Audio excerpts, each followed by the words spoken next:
Bismillahirrahmanirrahim. Assalamualaikum warahmatullahi wabarakatuh. Hamdan wa syukran lillah ma'bad. Rabbi syrah li sadri wa yassir li amri wahlul 'uqdatam min lisani yafqahu qawli. Alhamdulillah, puji syukur kita panjatkan kehadirat Allah Subhanahu wa taala yang masih memberikan kita keleluasaan atau memberikan kita kesempatan untuk melakukan segala aktivitas kita seperti biasanya, sehingga pada hari ini kita masih bisa melaksanakan segala amal ibadah yang tentu sudah diperintahkan oleh Allah Subhanahu wa taala. Salawat serta salam selalu kita curahkan kepada Nabiullah Muhammad sallallahu alaihi wasallam, yaitu nabi yang mengantarkan kita dari alam kegelapan menuju alam yang terang benderang. Di dalam hadis Nabi dikatakan bahwa innama bu'itsu liutammima makarimal akhlaq, itu sesungguhnya aku diutus oleh Allah Subhanahu wa taala untuk menyempurnakan akhlak.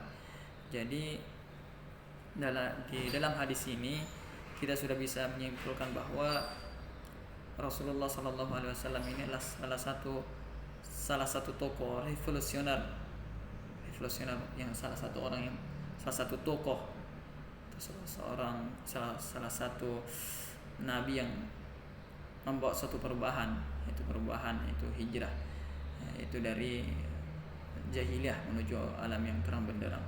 Dalam artian apa? Karena masyarakat Arab pada saat itu dia memiliki akhlak yang kurang baik, memiliki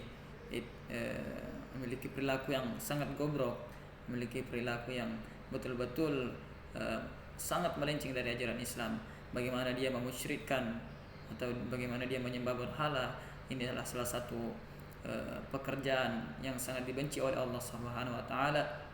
Karena kenapa? Dia menduakan Allah, karena dia memusyrikkan Allah. Dia melakukan segala aktivitas yang mengundang murka Allah Subhanahu wa taala. Nah, di mana orang-orang Arab jahiliyah juga dia memperlakukan kaum wanita atau memperlakukan kaum hawa, itu yang sangat dibenci oleh Islam. Maka dari itu, dengan datangnya Nabi Muhammad SAW, semua itu dibalik. Dalam artian apa? Dengan datangnya Nabi Muhammad SAW, maka kaum hawa ini diangkat derajatnya oleh Allah Subhanahu Wa Taala. Jadi diangkat derajatnya kaum wanita. Karena kenapa? Dulu itu tidak ada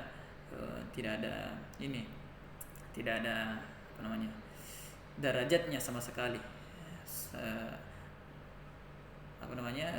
tidak ada derajatnya sama sekali, sehingga misalnya dijadikan budak dan bisa saja dianiaya oleh beberapa orang begitu. Nah, jadi sudah sepantasnya kita ini dari sekolah Islam terpadu, anak-anak kita ini mencontoh Nabi Muhammad. Jangan sampai kita salah dalam memilih tokoh untuk dicontohi, untuk dipatuhi. Jadi Nabi Muhammad SAW ini adalah salah tokoh yang sudah tentu paten absolut untuk kita contoh. Jangan sampai kita terlalu mengikuti filsuf misalnya Aristoteles atau Aristoteles, Plato dan lain sebagainya. Sibuk kita dengan tokoh-tokoh orientalis atau tokoh-tokoh dunia barat, sehingga kita lupa dengan Nabi Muhammad SAW yang betul-betul membawa perubahan di dunia ini. Nah itu. Jadi kita dari tidur sampai tidur lagi itu ada semua panduannya. Yaitu kita harus mencontoh Nabi Muhammad dan bagaimana sholatnya dan lain sebagainya. Bagaimana Nabi Muhammad ini menghargai sesamanya manusia itu. Jadi itu yang paling penting, kita harus betul-betul mencontoh Nabi Muhammad SAW, karena Nabi Muhammad itu diutus atau diturunkan ke bumi untuk menjadi contoh bagi kita semua. Itu. Nah, kemarin kita sudah masuk di surah Al-Qalam ayat 1 sampai 6. Tetapi sebelum kita masuk di surah Al-Qalam ini ayat 7 sampai 9, sebelum saya mencontohkan atau membacakan, sedikit ada pengantar untuk kita renungi bersama bahwa kenapa di antara anak-anak kita ini sangat sedikit. Jadi tingkat presentase yang mengumpulkan tugas, yang yang menyetorkan hafalan, yang baik itu menyetorkan PTS-nya kemarin sangat sedikit. Jadi apa sebenarnya kendala kita, kendala Ananda sehingga anak-anak kita ini tidak menyetorkan hafalannya, itu tidak menambah hafalannya. Itu pertanyaan pertama. Yang kedua, sebenarnya menjadi seorang penghafal itu tidak sekedar menghafal, tapi menjadi seorang penghafal itu mempunyai tekad yang tinggi, mempunyai motivasi yang sangat tinggi.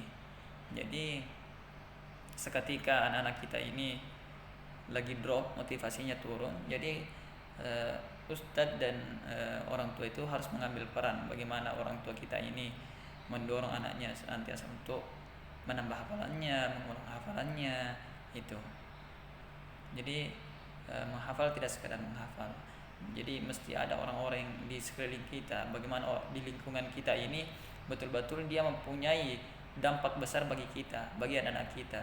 Jadi sekelilingnya anak-anak kita ini betul-betul dia memberikan support kepada anak-anak kita, memberikan suatu supply bagi anak-anak kita untuk senantiasa menambah hafalan.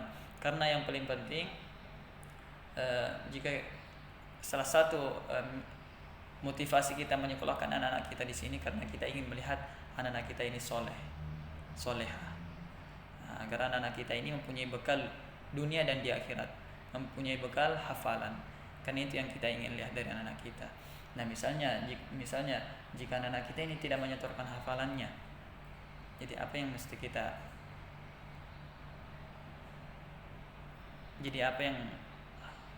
kita lihat nantinya selesai anak kita di sini tapi dia tidak mempunyai hafalan. Nah, itu.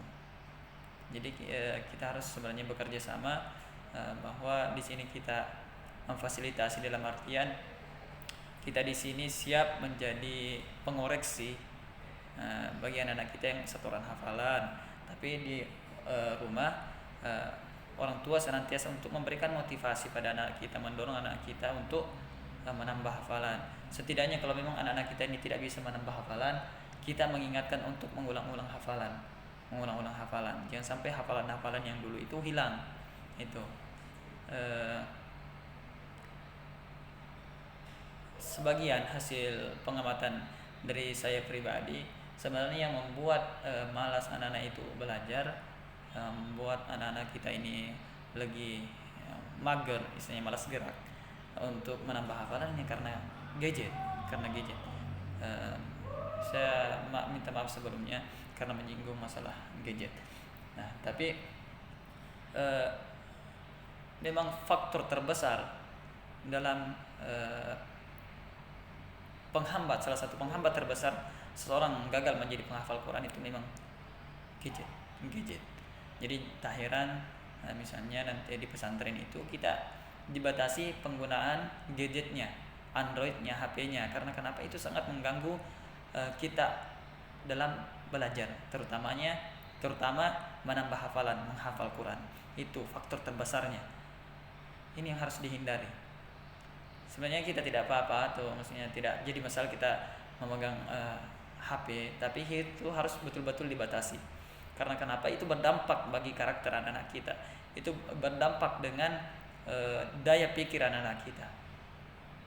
Karena kenapa? Beberapa orang tua siswa itu mengeluh ke saya, Ustaz, anak-anak saya ini terlalu malas untuk belajar, menambah hafalan Quran. Kenapa bisa, Bunda? Karena katanya selalu main HP. Jangan kasih game, jangan dimasukkan game. Kalau bisa, bilang pintar download game sendiri Ustaz. Waduh, itu yang jadi masalah sebenarnya.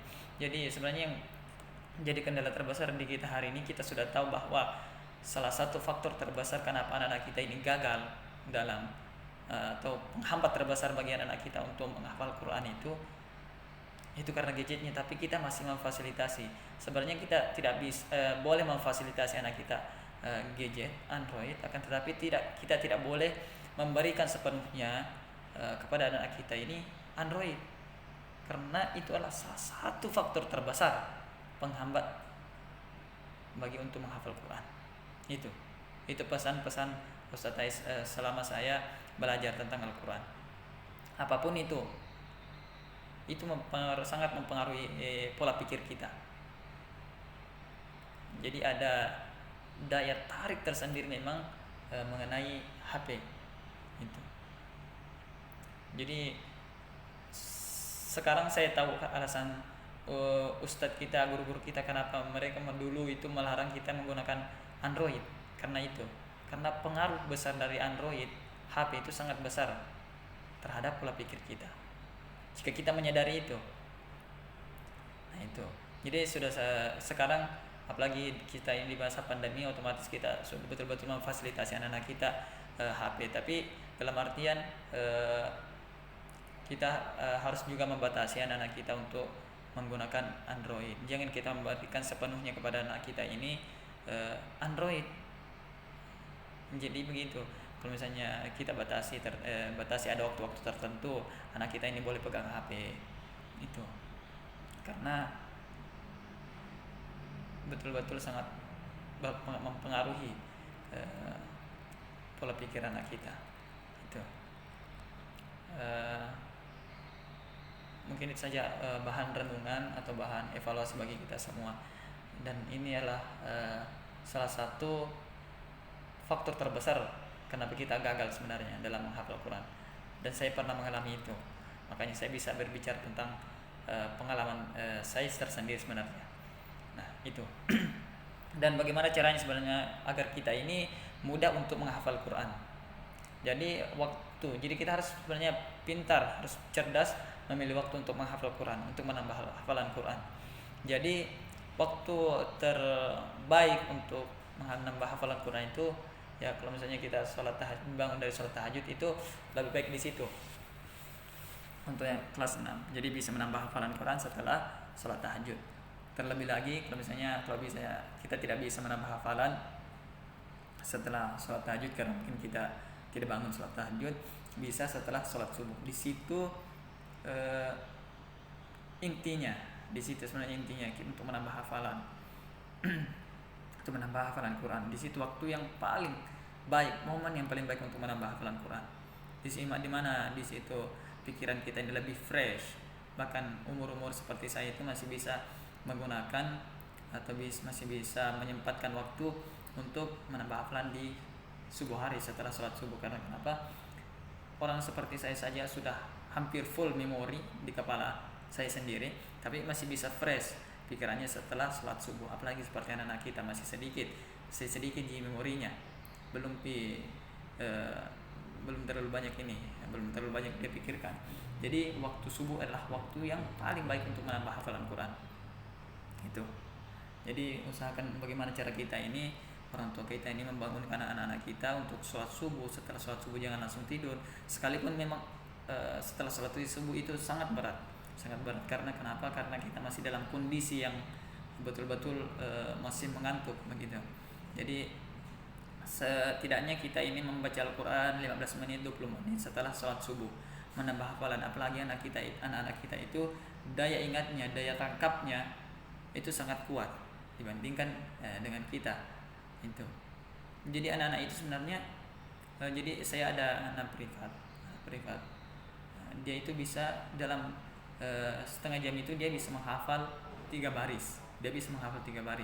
Tapi sebenarnya kita tidak boleh menyamakan, tetapi ini adalah bahan motivasi bagi kita semua. Jadi sebenarnya kita juga tidak boleh membanding-bandingkan dengan anak-anak yang lain. Tetapi ini adalah salah satu contoh, adalah salah satu motivasi bagi kita semua, bahwa anak-anak itu memang dia mempunyai bahan daya pikir yang kuat, daya ingat yang kuat. Itu anak-anak. Jadi setelah sholat subuh, insyaallah 20 menit insyaallah itu akan membantu untuk menambah hafalan. Jadi setelah sholat subuh jangan langsung tidur, sekalipun mengantuk tahan-tahan sedikit. Orang tua mengingatkan untuk menambah hafalan, setidaknya 20 menit itu sudah cukup. Insyaallah bisa menghafal 20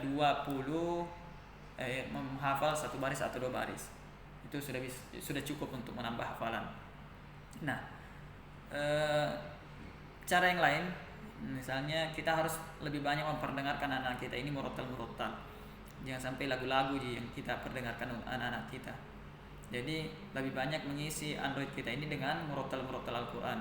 Jangan terlalu banyak memperdengarkan anak kita ini musik-musik yang betul-betul mempengaruhi pola pikirnya juga. Jangan sampai dia masih kelas 6 tapi sudah terpengaruh K-pop itu, yang Korea itu. Jangan sampai dia lebih hobi dengan mendengarkan lagu-lagu K-pop dibandingkan mendengarkan murotal Al-Quran. Jadi kita ini lebih banyak mengisi murotal Al-Quran dibandingkan musik-musik yang seperti itu, agar anak-anak kita ini juga secara tidak langsung dia mengulang-ulang hafalannya. Nah, itu. Jadi ini membantu menguatkan hafalan anak-anak kita. Itu. Mungkin saja ada sedikit renungan bagi kita semua. Jadi kita masuk pada surah Al-Qalam. Insyaallah kalau ada pertanyaan atau ada masukan, insyaallah Ustaz saya pribadi siap menerima konsekuensi dan siap menerima usulan-usulan atau saran-saran. Jadi silakan kendala-kendalanya selama ini menghafal Quran, silakan dikonfirmasi ke saya pribadi. Oke. Kita masuk di ayat 7. Jadi silakan disimak baik-baik Anda untuk hafalannya. Ayat 7. Ini 7.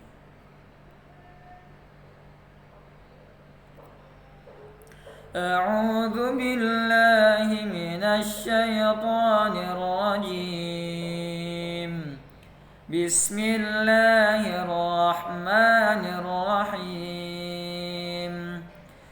Inna rabbaka huwa a'lamu biman dhalla 'an sabilihi wa huwa a'lamu bil muhtadin. Fala tuti'il mukazzibin. Waddu law tudahinu fayudahinun. Sadaqallahul azim. Jadi kita mulai dari ayat 7. Inna rabbaka. Jadi di sini ada nun bertasydid, berarti dibaca afwan, sebelumnya saya jelaskan dulu bagaimana tata cara membaca huruf membaca ta'awuz dan basmalah. Jadi ta'awuz dan basmalah itu, akhir ta'awuz dan basmalah itu harus dipanjangkan. Rajim, rahim. A'udzu billahi minasy syaithanir rajim. Rajim, rahim. Jadi 4 harokat bisa. Saya sarankan 4 harokat, jangan pakai 2 harokat, 4 gitu. Rajim, rahim. Oke. Jadi harus dibaca dengan tartil. Warattilil Qur'ana tartila. Jadi kita masuk inna rabbaka. Sini ada inna rabbaka, ada nun tasydid, berarti baca dengung selama 3 harokat. Inna rabbaka. Di sini lanjut biman dhalla, nun ketemu dha. Biman dhalla dengan ikhfa, hukumnya ikhfa hakiki, jadi dibaca sama dengung dan samar-samar. Biman dhalla, ada nun ketemu sin. An sabilihi, berarti nun ketemu sin itu berarti hukumnya ikhfa hakiki, berarti kalau ikhfa hakiki berarti dibaca dengung dan disamar-samarkan. Kalau setiap dengung itu, sebagai catatan, setiap dengung itu dibaca 3 harokat. Kalau dalam sistem wafah, kalau kayak imam-imam Masjidil Haram itu kayak Abdurrahman As-Sudais, Mishyar Rashid, Sa'd Al-Ghamidi, dia pakai 2 harokat. Tetapi kalau misalnya wafah, kita menggunakan 3 harokat.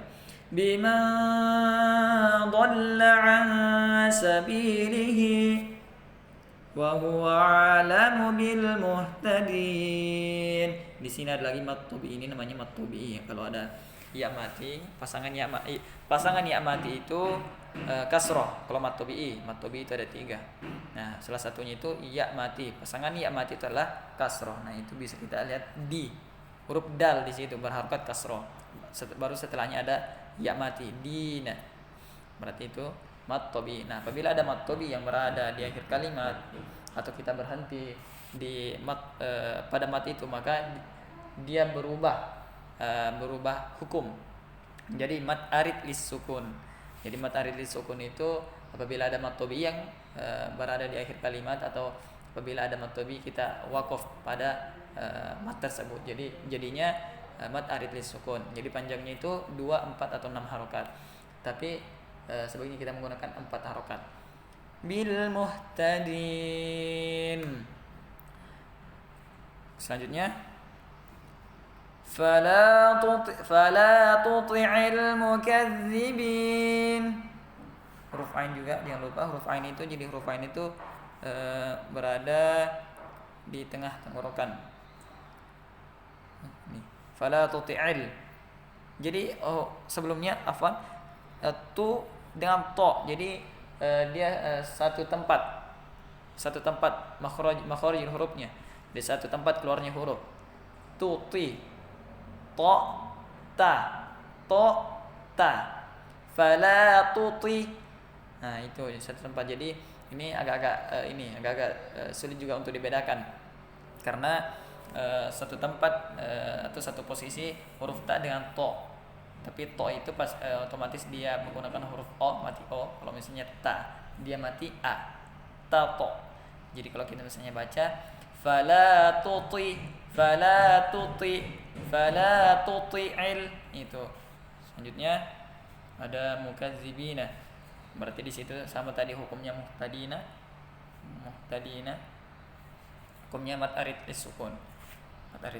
Jadi mukadzibin panjangnya kita menggunakan 4 harokat. Fala tuti'il mukadzibin. Jadi harus jelas nunnya. Mukadzibin. Tuh. Selanjutnya kita masuk di ayat 9, ayat terakhir. Waddu law tudhinu fayudhinun. Di situ ada lagi, itu namanya mat tabi'i, ada waw. Kalau waw mati itu pasangannya dhammah. Jadi pasangannya dhammah. Kalau ada waw mati, baru sebelumnya huruf waw mati itu ada harokat dhammah, berarti itulah mat tabi'i.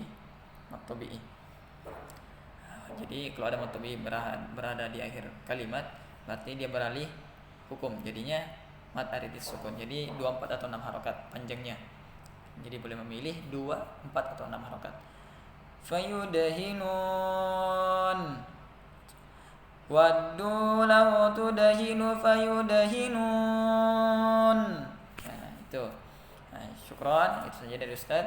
Sadaqallahul azim. Tuh. Jadi pesan dari Ustaz, Nanda semangat lagi untuk menambah hafalan, untuk mengulang hafalan. Karena kenapa? Karena kita di sini ingin menjadikan atau menciptakan atau mencetak generasi-generasi Qur'ani. Kita ingin mencetak generasi-generasi soleh dan soleha. Jadi kita harus betul-betul giat menghafal Quran, giat mengerjakan segala amal ibadah. Jadi secara tidak langsung kita ini menjadi seorang betul-betul yang diinginkan oleh orang tua kita, yang betul-betul yang insyaallah diridhoi oleh Allah Subhanahu wa taala. Sebagaimana orang-orang yang telah berjuang di jalan Allah, utamanya para pembaca Quran, bagi para pendengar Quran, bagi penghafal Quran, orang yang senantiasa belajar tentang Al-Quran, insyaallah ada ganjaran yang sangat besar yang insyaallah akan menolong kita di akhirat kelak. Dan salah satu janji kata Rasulullah, bahwa orang yang mempelajari Al-Quran, orang yang senantiasa membaca Al-Quran, menghafal Al-Quran, insyaallah dia akan mengenakan mahkota terbaik kepada orang tuanya di akhirat kelak, insyaallah. Itu janjinya Allah. Bahkan dia bisa membawa keluarganya 7 generasi. Nah, jadi penghafal Quran itu sangat besar ganjarannya. Maksudnya sangat besar balasannya di akhirat kelak, karena dia bisa membawa keluarganya 7 generasi ke bawah, menarik dalam surga. Itu. Jadi dia bisa membawa keluarganya 7 generasi, bisa menarik atau bisa mengantarkan keluarganya dalam surga. Nah, itu adalah salah satu balasan bagi penghafal Quran. Jadi penghafal Quran itu Jadi penghafal Quran itu terkenal di dunia, terkenal di akhirat. Dikenang di dunia, kenang di akhirat. Itu. Tapi kalau misalnya kita hanya mengurusi dunia saja, kita hanya fokus pada dunia, tapi kita melupakan akhirat kita, tidak ada bekal sama sekali mengenai akhirat kita, terus apa yang kita akan lakukan, apa yang kita pertanggungjawabkan di akhirat nanti. Jadi kita harus betul-betul mempersiapkan diri kita, mempersiapkan anak-anak kita. Karena kenapa? Karena kesuksesan dari anak-anak kita ini tidak lepas dari peran besar dari orang tua kita. Jadi dalam sabda Nabi bahwa seseorang anak itu terlahir fitrah, terlahir suci, tapi yang menjadikan anak-anaknya itu menjadi Yahudi, Nasrani, dan agama-agama yang lain itu adalah orang tuanya sendiri. Kullu mauludin yuladu 'alal fitrah. Jadi semua anak yang terlahir itu adalah suci, tapi yang menjadikan Yahudiyah, Nasraniyah itu adalah orang tuanya sendiri. Jadi dalam artian begini, kita bisa menafsirkan bahwa hanya orang tua adalah faktor terbesar bagi masa depan anak kita. Jadi orang tua adalah adalah peran terbesar kesuksesan anak kita. Anak kita menjadi misalnya seorang penghafal Quran, kita ingin menjadikan anak kita penghafal Quran, itulah peran orang tuanya. Kalau misalnya kita ingin menjadikan anak kita penghafal Quran, pasti ada dorongan terbesar dari orang tuanya. Tapi kalau misalnya kita ingin menjadikan kalau misalnya kita ingin menjadikan anak kita penghafal Quran, tapi kita tidak ada motivasi untuk mendorong anak kita menjadi penghafal Quran, dia tidak bisa. Karena kenapa? Ada orang tua di belakangnya, ada peran orang tua yang sangat besar di balik kesuksesan anak-anak kita. Nah, itu. Kalau misalnya kalau kita misalnya anak-anak kita ini berpendidikan, ya kita menyekolahkan. Kalau misalnya kita ini ingin melihat anak kita ini menghafal Quran, kita kasih masuk di tempat penghafal Quran itu. Jadi orang tua adalah salah satu yang menggerakkan atau yang merubah seluruh takdir dari anak kita. Dalam artian orang tua kita adalah salah satu peran terbesar dalam masa depan anak-anak kita. Nah, itu. Jadi jangan pernah bosan menyuruh anak kita atau mengingatkan anak kita untuk menambah hafalan, mengulang hafalan, atau setidaknya membaca Al-Quran. Itu. Jadi itu saja dari saya. Mudah-mudahan apa yang saya sampaikan bermanfaat bagi kita semua. Apabila ada kata-kata yang tidak berkenan di hati kita semua, mohon dimaafkan karena itu dari saya pribadi. Apabila ada kata-kata yang bisa mengetuk hati kita, berarti itu datangnya dari Allah Subhanahu wa taala. Nah, itu saja. Barakallah. Apabila ada masukan dan saran silakan dijapri ke saya pribadi. Syukran saja dari saya. Barakallah. Mari kita mengucapkan hamdalah dan doa kafaratul majlis. Alhamdulillahirabbil alamin. Subhanakallahumma bihamdik asyhadu an la ilaha illa anta astaghfiruka wa atubu ilaik. Assalamualaikum warahmatullahi wabarakatuh.